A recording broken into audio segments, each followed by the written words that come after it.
Alright, guess who's back? Back again. Alright, so we left off with our The Abominable Snowman Doesn't Roast Marshmallows book. We made our Hope Snowflakes, and we left off on chapter 3, Savage. So, let's see what happens with the Bailey School kids. And why was there a forest fire? Let's find out. Hi, my name is Eddie, and these are my friends Melody and Howie. Liza is the girl hiding behind Melody. How do you do? Liza asked in a very small voice.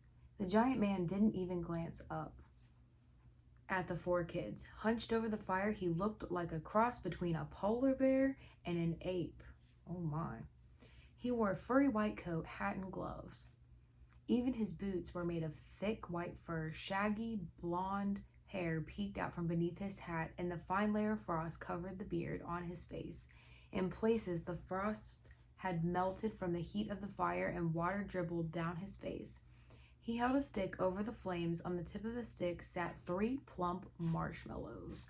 Oh, yes, I love marshmallows. Is he making a s'more? I hope he's making a s'more. Or some hot chocolate. What's your name? Eddie asked. The man slowly turned his head. He stared at the 4 kids long enough for snowflakes to cling to his eyelashes. Savage. Savage, he said finally. Call me Savage. Oh my goodness. Savage, the Abominable Snowman. I'm sorry if that's so funny. His words were muddled by a thick accent, and his voice was as deep as a tuba. Look out, look out.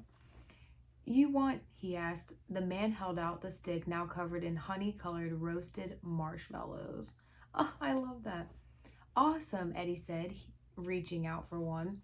Liza pulled Eddie's hand away. Sorry, Mr. Savage, she said. We can't take anything from strangers. Yeah, that's right, girl. You tell him. The man shrugged his huge fur-covered shoulders and popped the 3 marshmallows into his mouth. As soon as he had finished chewing, he turned back to the fire as if the kids were nothing more than bothersome fleas. He jabbed more marshmallows on the stick, and he held them over the fire. I don't think talking to Mr. Savage is... Look at him eating the marshmallows. Mr. Savage. I don't think talking to Mr. Savage is such a good idea, Liza whispered. In Melody's ear, what if he's a cat burglar or a bank robber? What if he's an axe murderer? Oh, I hope not. Even if he isn't, Melody whispered back, he's still a stranger and we should leave him alone. Eddie, on the other hand, couldn't hear their whispers. He kicked through the snow to get even closer to Mr. Savage. That's a big fire, Eddie said. It sure looks warm. I didn't think we were allowed to build fires in the middle of town. Kids, the man grunted and slowly shook his shaggy head, should never build fires. Yeah, they shouldn't. Eddie grinned. I bet I could build a fire. A big fire. A fire big enough to melt all the snow in Bailey City. The man turned so fast that a shower of snow from his enormous shoulders sprayed Eddie. No, Mr. Savage growled. No fire for kids. Yikes, Liza whimpered. We'd better get out of here before he stomps Eddie into slush. Howie nodded and grabbed Eddie's sleeve. Just as the huge man rose to his feet, Mr. Savage stood as tall as a nearby tree and as massive as a boulder. Melody couldn't take her eyes off the gigantic stranger. Howie could. He looked around for a quick escape. When he did, he couldn't believe what he saw. Chapter 4, Squash. I think all the cars are covered. A pickup truck with a flatbed trailer was parked nearby under a drooping spruce tree. Nestled in the corner of the vacant lot beyond the tree, Mr. Savage had built a snow house that looked like an igloo. Oh, an igloo house. Okay. In front of the igloo were snow chairs and a snow table and what even looked like a snow bed. Oh my goodness, he made a snow house? Like, sign me up. I didn't know he was Abominable Snowman, like the interior designer. Mr. Savage reached out, causing Melody and Liza to jump back. He ignored the kids and grabbed a huge bag of marshmallows. Hey, Eddie. Hey, Eddie said. There are mega marshmallows. They're the biggest marshmallows ever. If there was one thing Eddie was an expert on, it was sweets. The man grunted as he sat down again. He plucked 3 more marshmallows. He's a marshmallowing man. From the bag and jabbed them onto the end of his stick. Do you live here? Howie asked, forgetting all about leaving. He was just too curious. Besides, Mr. Savage didn't look nearly as scary when he was standing. I travel, do jobs, Mr. Savage said, turning the stick so the marshmallow roasted an even brown. Look for cousin, he said. Does your cousin live near Bailey City? Melody asked politely. Mr. Savage nodded his shaggy head. He sent a postcard from here, so I visit, maybe live here too. Live here, Liza said with a shaky voice. Mr. Savage slowly pulled the 3 marshmallows from the stick and plopped them into his mouth. Ooh. All at once. Man, okay. While he chewed, he jammed on 3 more marshmallows and held them over the flames.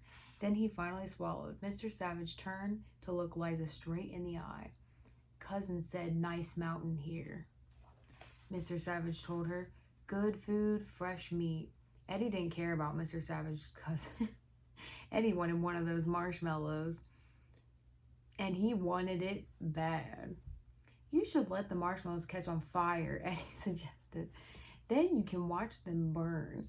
When you blow them out, they're black. I like them when they're crunchy like that. Raise your hand if you like s'mores when they're like burnt to a crisp. Same. Mr. Savage grunted and Liza started to feel less scared. In fact, she felt a bit sorry for him. It was cold. The snow was falling even faster, and all he had for dinner was roasted marshmallows. A cold wind whistled through the spruce trees' branches and made her shiver. Maybe the man needed a warm place to spend the night. You know, Liza said softly, my church is just down the street. They have a warm bed there for you that you can sleep in. You could get in out of the snow. For the first time, Mr. Savage smiled. Oh, look, he's happy. Oh. His huge pointed teeth gleamed in the firelight and his eyes glowed red. Snow. Me like snow. Okay, then, maybe we could help you find your cousin, Melody suggested. You could stay with him. What's his name? The man slowly looked from kid to kid. Squash, he finally said. His name? Squash. Then he roared so loudly, Melody couldn't help screaming. Run! Uh-oh. Chapter 5, Nutcase. The kids didn't stop running until they were inside Howie's house with the door locked. Why did you run? Eddie asked once he caught his breath. I didn't even get a single roasted marshmallow. That guy was scary, Melody admitted. She took off her wet boots and left them by the door in Howie's kitchen. Howie grabbed packets of hot chocolate from the cabinet. I knew hot chocolate was going to be in here. From a cabinet and turned on the hot water faucet. It seems like he's really living outside. Liza grabbed a mug and looked out the kitchen window. I hope he'll be okay. What if he freezes to death out there?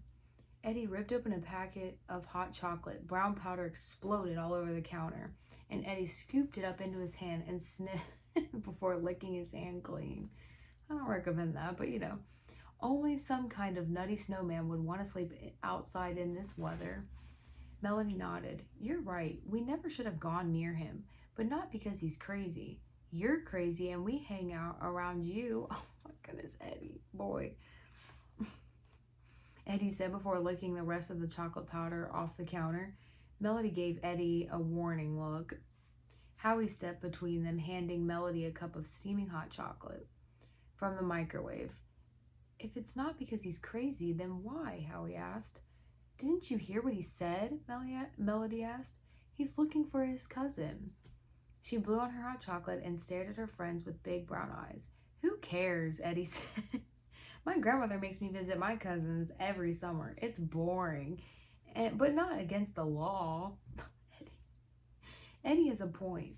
Lots of people visit relatives, Liza agreed. She sat down at the kitchen table and stirred her hot chocolate. Oh, I want some hot chocolate now. When Howie brought out a bag of marshmallows, Eddie grabbed a handful and plopped them into his mug. His cup overflowed with chocolate drink and white foam. Then he stuffed his mouth with more marshmallows. These mega marshmallows are the best, Eddie said, as white chunks dribbled out of the corners of his mouth. Melody shook her head at Eddie. I guess more than one monster around here likes marshmallows. Yeah, Melody. What are you talking about? Howie asked. What monster? Eddie stuffed even more marshmallows into his mouth until he looked like a crazy chipmunk. Eddie, of course, Melody said, but I'm also talking about Mr. Savage. What? Howie and Eddie said together. Only Eddie's mouth was so full it sounded more like blah. And when, look at him stuffing those marshmallows in his mouth. Oh my goodness. Eddie opened his mouth. He accidentally spit marshmallows all over the kitchen counter. Oh my goodness. Liza ducked to avoid getting hit by flying marshmallow chunks. Melody picked a bit of marshmallow off her shoulder and wrinkled her nose. Mr. Savage said his cousin's name was Squash, Melody told her friends. Liza gasped. That's right. Don't you guys remember meeting Mr. Squash? Eddie looked at Howie and shrugged. Both boys had blank looks on their face. Is he the guy who stocks the vegetables at Turner's Market? The one with the green hair? Eddie asked. Melody shook her head and glared at Eddie. I can't believe you don't remember. Liza's face turned pale. Square dancing, she blurted out. Mr. Squash taught us square dancing on our school trip to Ruby Mountain. Eddie spit out the hot chocolate. He had just sipped as he suddenly remembered. Mr. Squash, thanks a lot, Eddie said. I've tried to forget all about square dancing. Everyone knew that the last thing Eddie liked was dancing. Mr. Squash, their square dance teacher, had been so tall his head had nearly touched the ceiling of a picnic shelter. My goodness. He had a long beard and hair on his head curled over his collar, but the strangest thing about him was a pair of feet big enough to stomp a tree into splinters. Oh my goodness. The kids had all been convinced that he was legendary Bigfoot. Wait a minute, Howie said, holding up his hand to stop his friends from talking. We never proved that Mr. Squash was Bigfoot. We never proved that he wasn't either, Melody said, and now Mr. Savage is saying that they're cousins. Are they related? And Mr. Savage is Bigfoot's cousin, Liza said with a shaky voice. That can only mean one thing. Mr. Savage, Melody said with a nod, is the Abominable Snowman. Look at Mr. Squash. He's huge. Imagine him teaching you line dancing. You'd be like, alright, so I'm going to leave off there for the next part, and we're going to go to the Winter Carnival. So we'll see where the Bailey School kids go next. I hope you guys have a good day, and I'll see you in the next part. Bye.